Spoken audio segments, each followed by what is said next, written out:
With just a single millimeter, the drill bit is enough to pierce a man's eardrum, but he went straight for 18 millimeters, scaring the two old men across from him half to death. Win, and he walks away with tens of millions. Lose, and he might not walk away at all. But Kaiji had already thrown caution aside. He placed his card down. Saying this, Tonegawa immediately followed. When the cards were revealed, both sides had played citizen. Clearly the first round was just proving. But as the second round began, Kaiji fell into deep thought. This time Tonegawa used slave, a card that only beats the emperor, which means that if Kaiji plays citizen, he stays completely safe, and even has a chance to beat Tonegawa's slave. Just as Kaiji was about to play citizen, a bold idea suddenly flashed through his mind. Before this, he had suffered 6 straight losses. With Tonegawa's sharp perception, he must have already sensed Kaiji's panic, and likely anticipated that Kaiji would choose the safer citizen. If Kaiji played emperor instead, he might catch Tonegawa off guard. By now, Tonegawa had already made his choice. Kaiji also drew his emperor, but his hand refused to let it go, as if fate itself resisted the choice. In the turmoil, Kaiji finally placed his card down, but when the cards were revealed, everyone froze. Tonegawa had indeed played slave, but unbelievably, Kaiji had played citizen.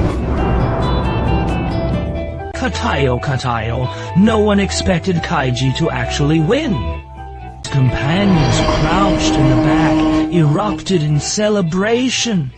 And in that moment, Kaiji realized he wasn't fighting alone. Meanwhile, the old chairman, silent until now, rose with a dark scowl. At such a critical moment, a blunder like this, how is it any different from an amateur? Then he swung the stick up and cracked Tonegawa on the head. The sight stunned Kaiji. It was just one lost round. Was that really enough for the chairman to explode like that? Besides, there's no guaranteed way to win this game at all. Tonegawa lasting this long is already impressive enough. If Kaiji hadn't panicked earlier and thrown out a citizen at random, he probably would have lost to him already. Thinking this over, Kaiji suddenly sensed something was off. Nawa had openly blurted out his secret just now, which was already strange that the chairman didn't react at all. He didn't mention it, but the moment Tonegawa slipped up, he erupted in fury and even struck him. Such contradictory reactions clearly defied logic. Could everything just now have been an act? Was the real secret some kind of cheating device? Realizing this, Kaiji boiled with anger and scanned the surroundings down. He tried to spot any possible cheating mechanism, yet no matter how carefully he searched, he found nothing. No one was peeking behind him, and the cards checked out fine. So who was feeding information to Tonegawa? Suddenly Kaiji realized he was the only one who could see his cards. Could he be making tiny unconscious movements, accidentally giving away his hand?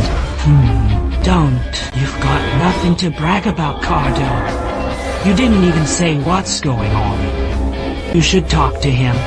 In a game worth tens of millions, the old man never once looked at the cards. He just kept staring at the gold watch on his wrist. That's right, the old bastard is cheating. What Kaiji has on his ear isn't just a punishment device, and it's a high-tech sensory transmitter. It relays Kaiji's blood pressure shifts and body temperature changes straight to the old man's gold watch with perfect precision. With these subtle vital signs, they can easily deduce which card Kaiji is about to play. This time his move is once again completely exposed. With that, Tonegawa now leads 7 wins to 3. Then, wearing a smug grin, he presses the button, and the drill burrows deeper into Kaiji's ear. He clutches his head in agony. His head throbs as memories rush back. It turns out that choosing eyes or ears was a planted clue from the start. That casual choice was meant to remove suspicion, and limiting his thinking time to 5 minutes stops him from checking the watch too often. And finally, with his silver tongue, he smooths over every unnatural trace of his guaranteed victory. Although Kaiji has seen through Tonegawa's tricks, he knows exposing them now would be pointless. Tonegawa would never admit it, and they might even disable the watch's functions to make it look ordinary. Then no amount of checking would prove anything. Just as Kaiji is tormented by this, a sudden flash of insight strikes like lightning. In this seemingly hopeless situation, he finally spots a sliver of a chance to strike back. Right then, the bodyguard asks for his wager, and Kaiji answers without hesitation. He bets 18 millimeters. The moment he says it, everyone is scared out of their wits. He has already lost 27 millimeters. If he loses another 18, the drill won't just pierce his eardrum. It will shred the inner ear organs completely, and his life could very well be in danger. Tonegawa solemnly explains just how deadly this risk is to Kaiji. The very next second, the old chairman cut him off since Kaiji is willing to gamble. Then let him savor it. Now only 2 2 rounds remain if Kaiji can win. He'll walk away with 20 million, a fortune someone like him could never earn in a lifetime. The bodyguards are then told to write the wager on the board, and before the game begins, Kaiji slips into the restroom to gather his thoughts, and in that haze, he recalls the brutal deaths of his companions, and a wave of grief surges through him. Suddenly the restroom door swings open. One of his companions steps in, urging Kaiji not to act on impulse. Everyone wants Kaiji to make it out alive. He's not fighting alone. Those words instantly bring Kaiji to tears, because he knows he could never execute this plan alone. The fact that his companion made it in must be fate's guidance to avenge those who died, and to teach these arrogant capitalists a lesson he has to win.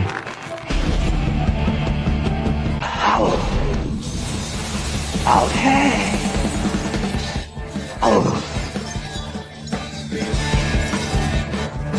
From all this we can see that what seems like a fair emperor and slave card match is actually a meticulously engineered high-tech con. Tonegawa and the old chairman use technology and manipulation to construct a system designed to be unbeatable, treating people like Kaiji, those at the bottom, as mere insects. They believe absolute control guarantees absolute victory. Yet in this hopeless corner, Kaiji's instincts sharpen, and he sees through the fraud they built. But Kaiji doesn't expose them outright. Instead, he turns their own scheme into a weapon against them.